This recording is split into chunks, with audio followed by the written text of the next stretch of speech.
বিসমিল্লাহির রহমানির রহিম। আসসালামু আলাইকুম রহমতুল্লাহি ওয়া বারাকাতুহু। প্রিয় বন্ধুরা, আশা করি আপনারা সবাই ভালো আছেন, সুস্থ আছেন। আপনাদের দোয়া আল্লাহর রহমতে আমি ভালো আছি, সুস্থ আছি, আলহামদুলিল্লাহ। প্রিয় বন্ধুরা, আজ আপনাদের জন্য ছোট্ট একখান রেসিপি নিয়ে হাজির হয়েছি। দেখুন রেসিপিখান কি, কাঁচা কাঁঠাল রান্না মুরগি দিয়ে। তো দেখুন বন্ধুরা, আমি কাঁঠালটা কেটে ধুয়ে পরিষ্কার করে এবার সেদ্ধ করে নেব একটু ভাপ দিয়ে। তা আমি চুলায় দিয়েছি 1 চামচ পরিমাণ হলুদ দিয়ে এবার আমি সেদ্ধ করে নিয়েছি। এবার পানিটা ঝেড়ে ফেলে দেব। দেখুন আমার কাঁঠালগুলো সেদ্ধ হয়ে গেছে। এবার আমি পানিটা ঝেড়ে নিয়েছি। এবার আমি মুরগির গোশটা বসাইয়ে দেব। একেবারে অল্প উপকরণ দিয়ে আমি অতি মজাদার কাঁচা কাঁঠাল রান্না করব। তো দেখুন বন্ধুরা, আমি দিয়েছি পেঁয়াজ কুচি, দিয়েছি পরিমাণ মতো তেল। এবার দিয়ে দেব 2টো তেজপাতা, দারচিনি, এলাচ, লবঙ্গ দিয়ে সুন্দর করে এবার একটু নাড়াচাড়া দিয়ে নেব। এর ভিতরে এখন আমি দিয়ে দেব লবণ, দিয়েছি পরিমাণ মতো।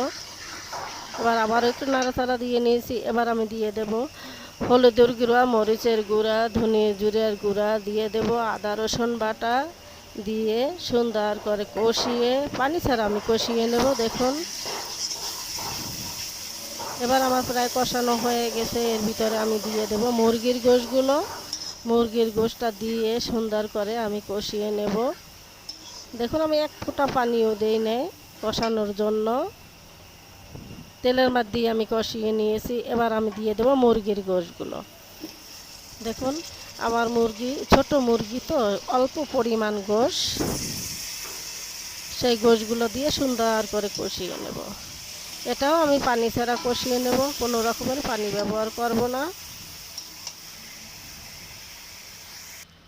হ্যাঁ বন্ধুরা, দেখুন আমার কষানো হয়ে গেছে। এর ভিতরে আমি এখন দিয়ে দেব কাঁচা কাঁঠালগুলো দিয়ে, হ্যাঁ পরিমাণ মতো একটু ঝোল দিয়ে দেব।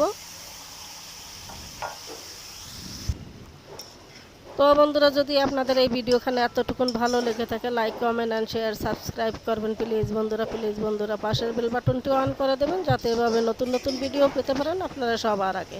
এবার আমি দিয়ে দেব কাঁচা কাঁঠালগুলো, যে কাঁঠালগুলো আমি সেদ্ধ করে রেখেছি সেই কাঁঠালগুলো দিয়ে একটু নাড়াচাড়া দিয়ে দেব পরিমাণ মতো জল, যাতে সেদ্ধ হয়ে যায়। অসাধারণ রান্না বন্ধুরা, আপনারা রান্না করে খেয়ে দেখবেন, কেমন হয় কমেন্ট করে জানাবেন। এবার আমি পরিমাণ মতো জল দিয়ে দেব। দেখুন আমি দিয়ে দিচ্ছি ঝোল। তো বন্ধুরা, আমি ঠান্ডা পানি ব্যবহার করি না গোশের ভিতরে। আমি একটু গরম পানি করে নিয়েছি, সেই গরম পানি দিয়ে দিয়েছি। বেশি পরিমাণ ঝোল দেওয়া যাবে না, অল্প পরিমাণ ঝোল দিতে হবে, নয়তো কাঁঠালগুলো একেবারে গলে যাবে। তো বন্ধুরা ভালো থাকেন, আমার রান্না হয়ে গেছে। ভালো থাকেন, সুস্থ থাকেন। এভাবে রান্না করে খেয়ে দেখবেন, কমেন্ট করে জানাবেন কেমন হয়। এবার আমার উঠানের পালা, আমি উঠিয়ে ফেলবো এখন। দেখুন আমার রান্না করা হয়ে গেছে। এর ভিতরে আমি দিয়ে দেব সামান্য পরিমাণে সব রকমের মশলার গুঁড়ো আমার বানানো থাকে, সেই মশলার গুঁড়োটা আমি দিয়ে দেব। তো বন্ধুরা, এই যে মশলার গুঁড়োটা দিয়ে দিলাম। ভালো থাকেন, সুস্থ থাকেন, আল্লাহ হাফেজ।